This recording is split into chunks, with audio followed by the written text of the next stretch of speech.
To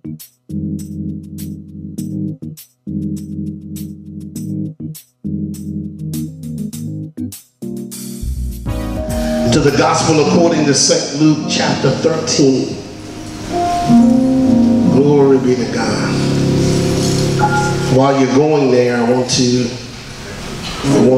ask for prayer for my mother. She has been having bouts of involuntary muscle movement, and they can't figure out. It causes her to fall. So I'm asking you to pray. My wife, Sister Ross, is not here today because she's with, they had to take my mother to the hospital, and so she is journeying to the hospital to make sure everything is all right. I just believe God that if he did it for one person, he'll do it for me. And sometimes, young people, the woman that prayed for you needs you to pray for her. And I just believe God. I mean, God, you know, I just believe it. And so I declare and decree that everything is going to be all right with my mom. Amen. Amen. Glory be to God. Luke chapter 13. Amen. How many of you are glad to be in the land of the living in 2018? Oh, y'all don't act like it. I mean, some people that's just crazy about living. Glory be to God. Luke chapter 13, starting with verse 10. And he was teaching in one of the synagogues on the Sabbath. Wouldn't you have loved to have been in that service? And behold, there was a woman which had a spirit of infirmity 18 years, and was bound together, and could in no wise lift up herself. And when Jesus saw her, he called her to him and said unto her, Woman, thou art loosed from thine infirmity. And he laid his hands on her, and immediately she was made straight. How many of you want to be straight in 2018? She was made straight and glorified God. I want to mess with your mind this morning. I want you to look at your neighbor and say, neighbor, in 2018, the gate is open. In 2018, the gate is open. As it is in human custom, each year we make promises and we seek direction for the new year, because we want to improve over the prior year. And it's our desire to improve or to be better than we were the year before. Is why we contemplate year to year just how that will take place. So we make resolutions. We make new goals. We make new plans for the new year. with the intent that by the end of the year we will be better. It's in this season that believers do these things from a personal perspective, but they also seek direction from God for the year. Now, every year is God's year. All right. And God's going to do whatever he's going to do from year to year. Yes, he will. But sometimes God speaks prophetically and gives us revelation about what his plan is for the coming year. And it's imperative, I believe, because if we're going to get through this year unscathed, healed, saved, and whole, it is God who would get us through. And I declared this morning that God speaks about years. He speaks about years and he speaks about seasons because he does not want his children ignorant or feeling helpless in any season that he unveils in their lives. So the seeking now, the voice and the direction of God is imperative for the child of God.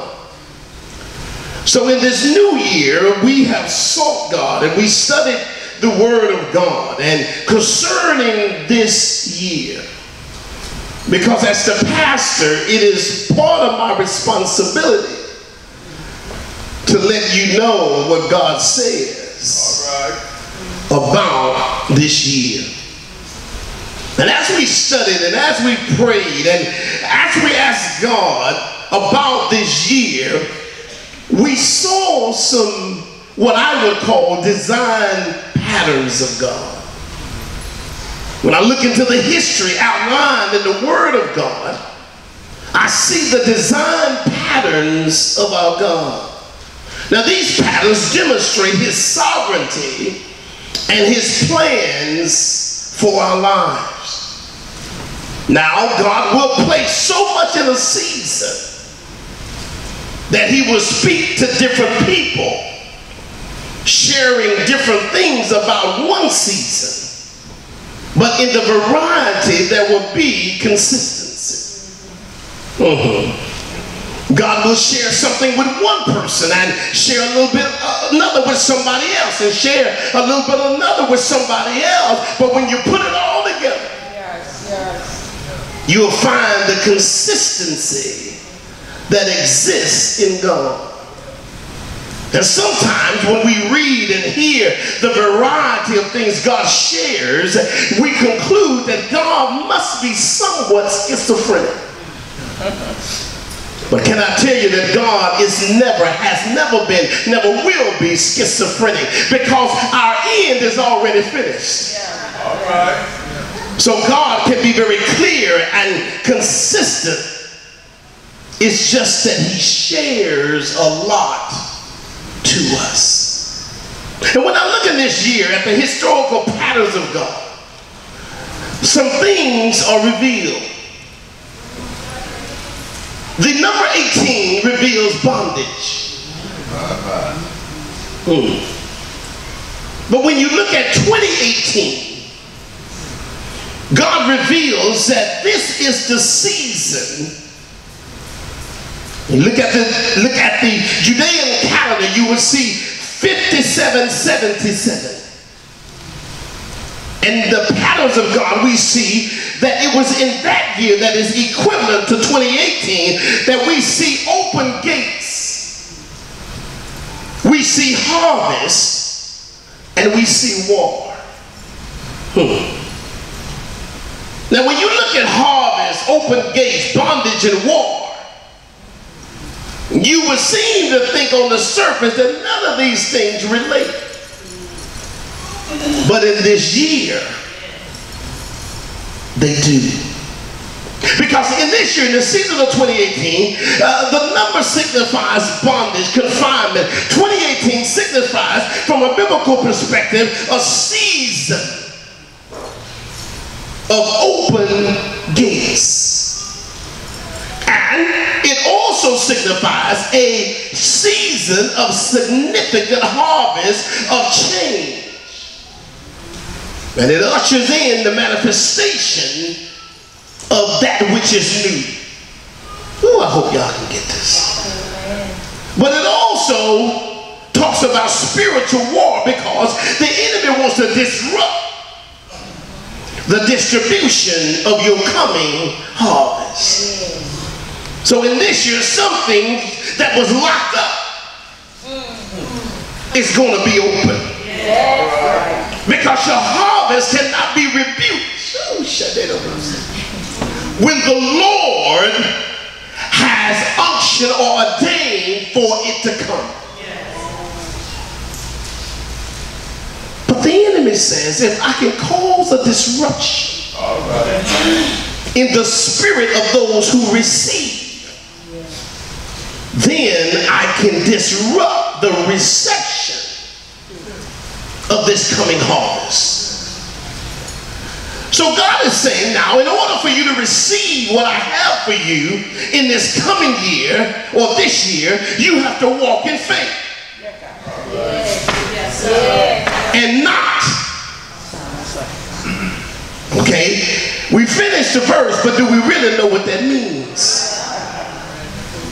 It means that everything that God is going to do in this season, you're not going to see it before it gets here. But you're going to have to walk in it even though you don't see it coming. And you got to walk in it until you see the newness. Somebody say new. It's going to be new to you, because in this season, this is a harvest like you've never seen before. And so it's new to you in the fact that you've never seen this type of harvest in your life before. But the harvest now brings forth an abundance of life.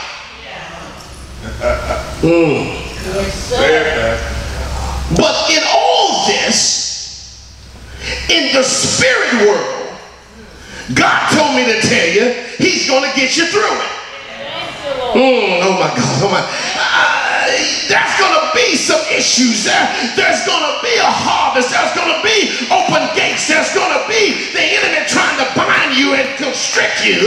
But God said, with all of the stuff that's going on in the spiritual world, that's going to be manifested in the natural world, I'm going to get you through it. I wish I had 3 people that would just give God praise, because in December of 2018, you're going to get through it and say, look back over your life and say, how did I get over that?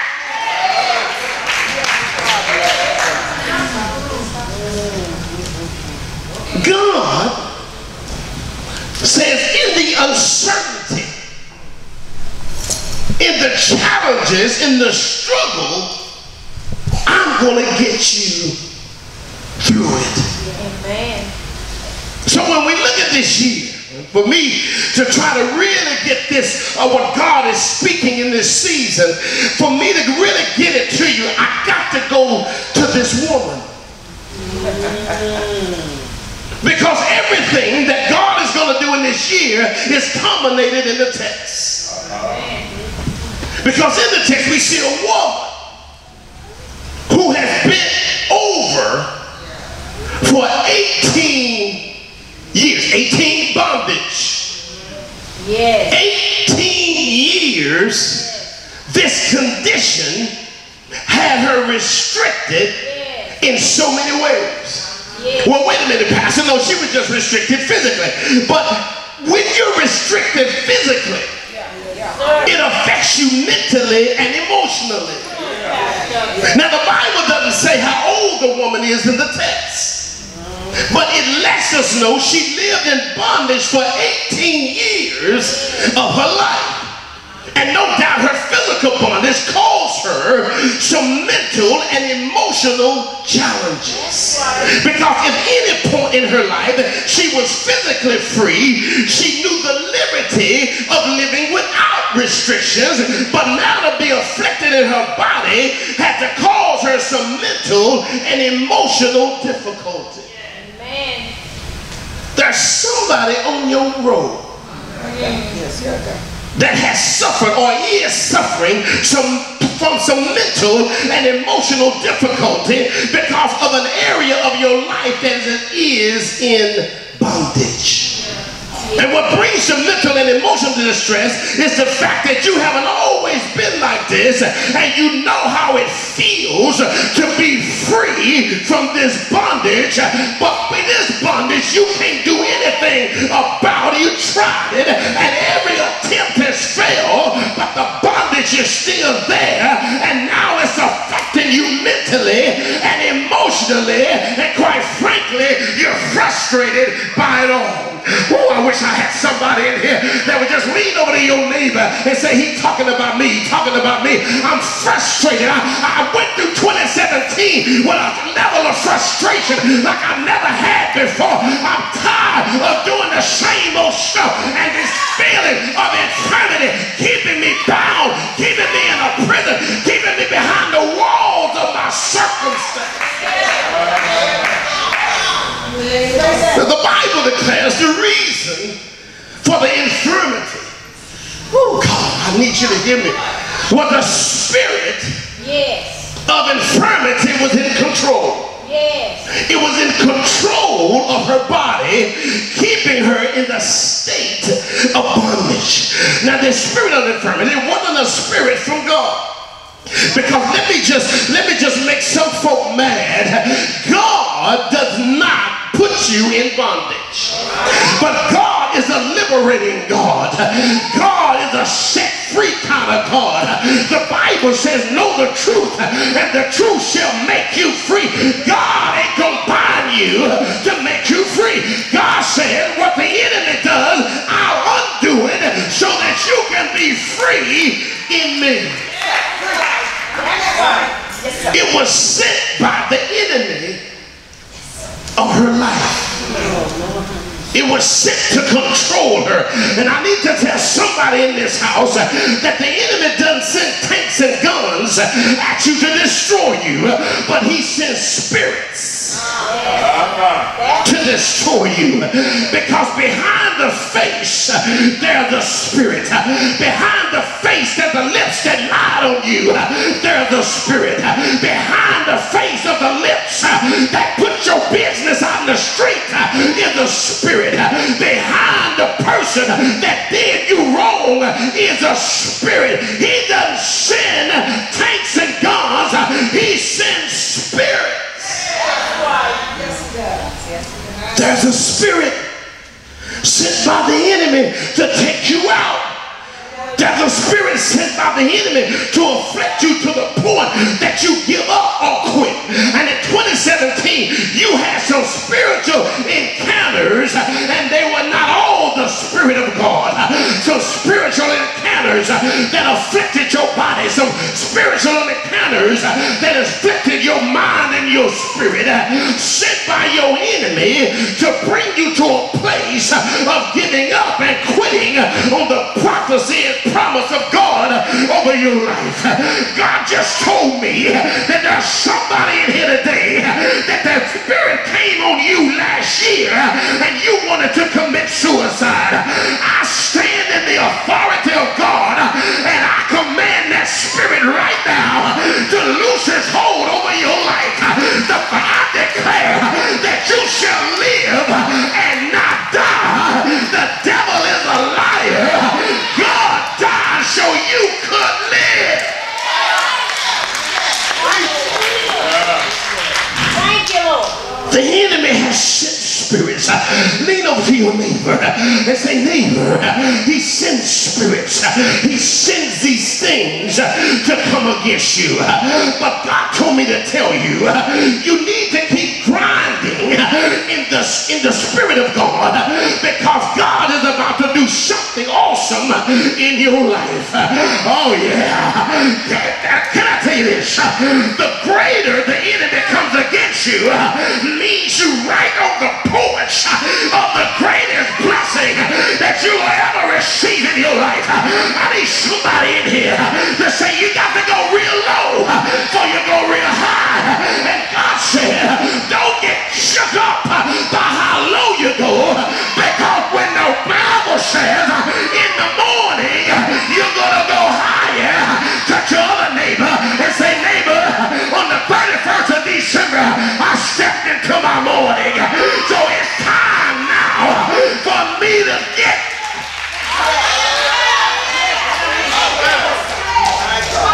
This woman puts her faith in God. And Pharaoh, her faith puts her in a place to be blessed. So y'all missed it. Y'all missed it. Y'all missed it. She didn't know who was going to be speaking that moment. But faith said, you got to get up one more time. And you got to press through in order to get the place of blessing. Because today may be your day. High five your neighbor and say, neighbor, I got to press one more again. I got to go right, push one more again. Because today just might be my day. I know it looks bad for some people, but you believe in God and nothing has happened. I know it looks bad to some people that you trust in God and it seems that there's nothing. Your trusting is in vain. I know it looks bad to some people. You have a faith and your blessings is remaining invisible, but know that his word is true and God will bring it to pass. Oh God, her faith now puts her in a place of blessing.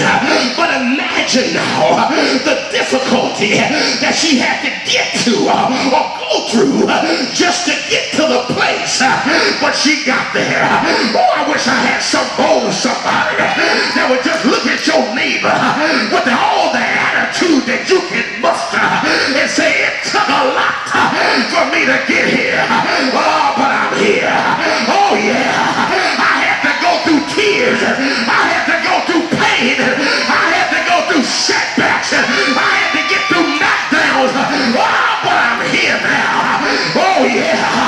Devil, you shot your best shot, but I made it. God brought me through it, and I give him glory. Oh, God. Notice now. Can you imagine the difficulty that it took this woman to get dressed? Can you imagine? They didn't have Bentleys and they didn't have airplanes and they didn't have these things in that day. She had to walk everywhere she went. Can you imagine being bent over and having to walk? But because of her condition, can you imagine her being passed up by healthy people and thinking, when will I have my turn to walk straight up? Oh, I'm talking to somebody in here, and I need to let you know, don't let the difficulty of getting to the place of blessing make you forfeit your blessing. Oh, God, because there are some people in this room that have to press their way. There are some people in this room that have to grind their way through all types of struggles, through all types of difficulties and challenges just to get to this year. Touch your neighbor and say, my grind is real, baby. Oh, yeah, because I mean to get to where God wants me to be. I mean to get my blessing. I mean, and though he tarries, I'm going to wait for it until God releases it. Oh, the Bible says that this woman's faith in God got her to the place of blessing because the gate of her season of harvest was about to open for her. Oh, God, the word of God declares that as she pressed her way to the place of blessing, she was met by the gatekeeper. High five your neighbor and say, neighbor, I didn't know he opened gates. But just ask Peter. I didn't know he opened gates. Ask the Israelites. I didn't know he opened gates. I heard him say that if you give, I'll open up the touch your neighbor and say, my God is the gatekeeper, and the gatekeeper, his name is Jesus. And the Bible says that she got there bent over, she got there in bondage, she got there in restriction, but in the 18th year, oh, y'all don't hear me, y'all don't hear me, but in the 18th year, the gatekeeper showed up. The Bible says, y'all don't mind if I preach it like I feel it. The Bible says that Jesus saw her in the place of blessing. And can I tell you, he didn't see her by happenstance, but he was looking for her. And I need to tell somebody, God is looking for you because it's your season for your harvest. You sown, but now it's harvest time. High five your neighbor and say, neighbor, it's my harvest year. I've sown when people were laughing at me. I've sown when my family walked out on me. I've sown with tears in my eyes. I've sown when my body racked with pain. I've sown when I had to be there all by myself. But God said, I saw your sowing and I will bring forth a harvest. Touch your neighbor and say, it's harvest time. 2018 is harvest time. I labored like a dog in 2017, but 2018 is my year of harvest. Can I go a little deeper? The Bible said, be not deceived.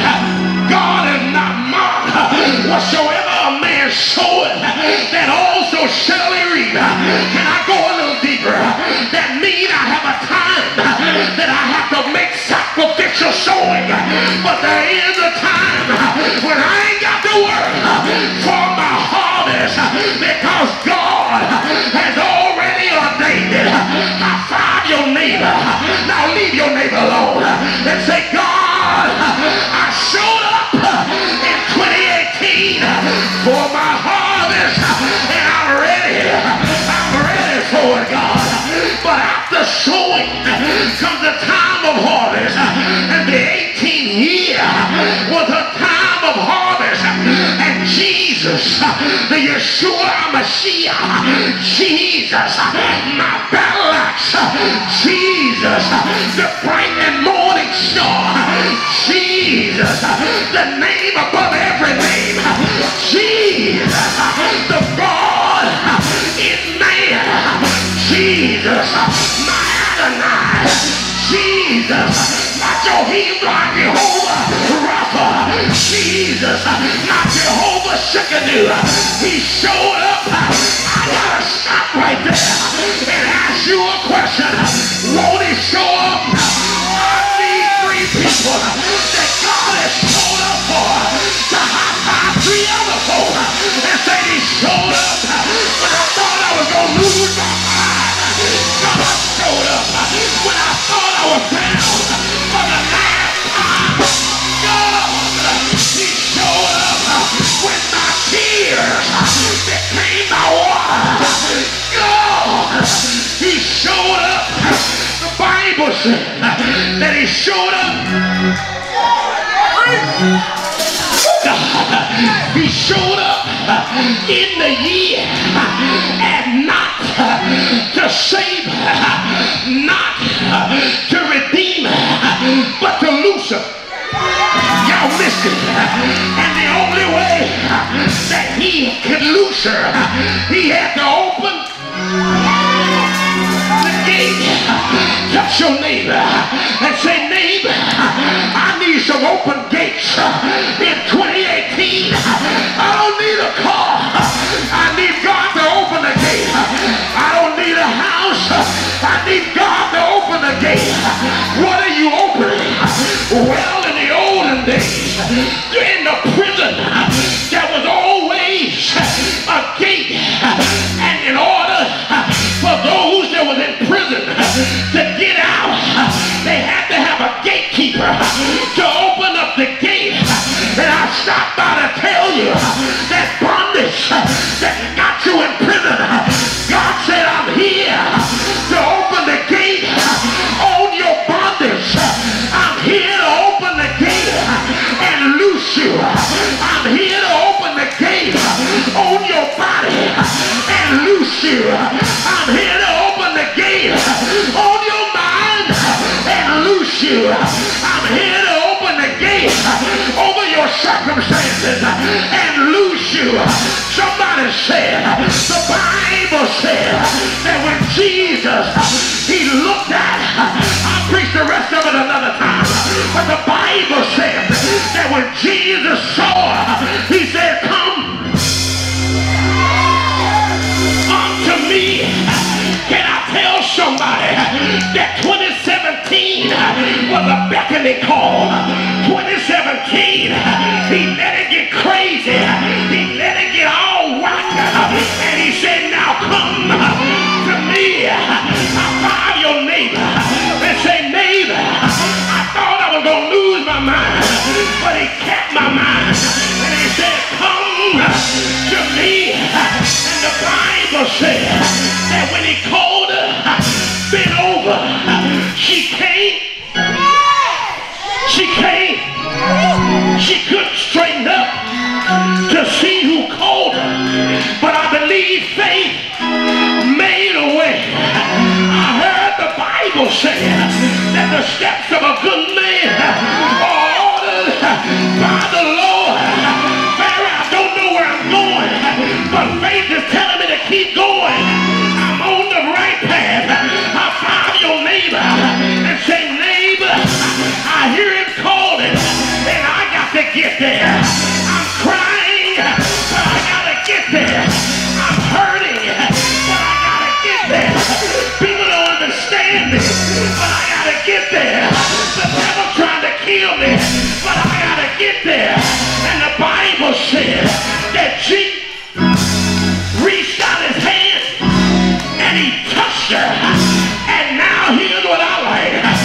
He was no longer bent over, but she straightened up. I stopped by to tell somebody, God said this is your year to straighten up.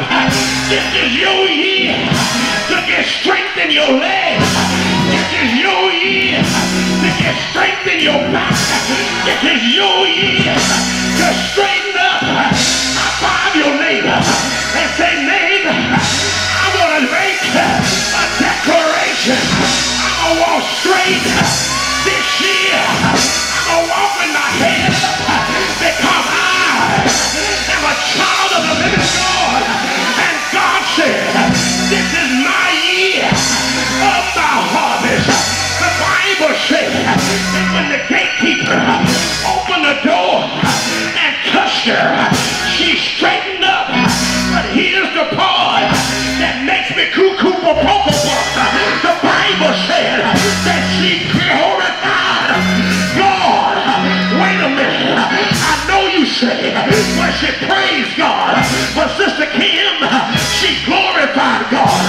Glory means the true essence of a thing. And when she straightened up, she became a reflection of who God is.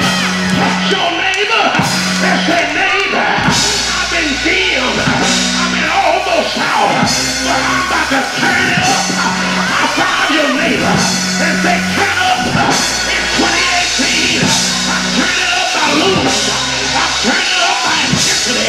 I'm turning up my burden. I'm turning up my anointing. And I'm going to reflect the goodness of God. God ain't been over, so I ain't gonna be bent over. God ain't blind, so I ain't gonna be blind. God ain't sick, so I'll be healed. God ain't stressed, so I'm gonna be at peace. I find your neighbor and say the gate is open. The gate is open. God told me to tell you the gate is open. Come out of that bondage. Come out. Come out. Come out. The gate. The gate. Ah, the gate. The gate is open. Pull it on your neighbor and say, come through it with me. The gate is open.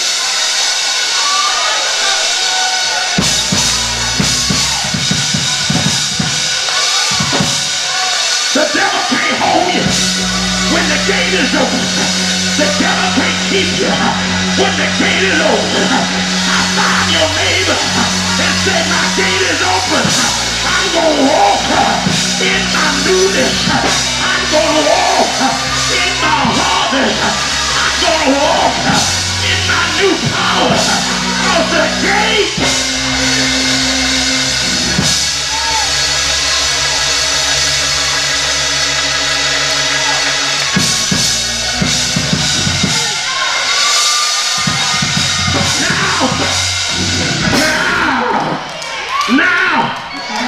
If you believe that I'm talking to you, if you believe that God is going to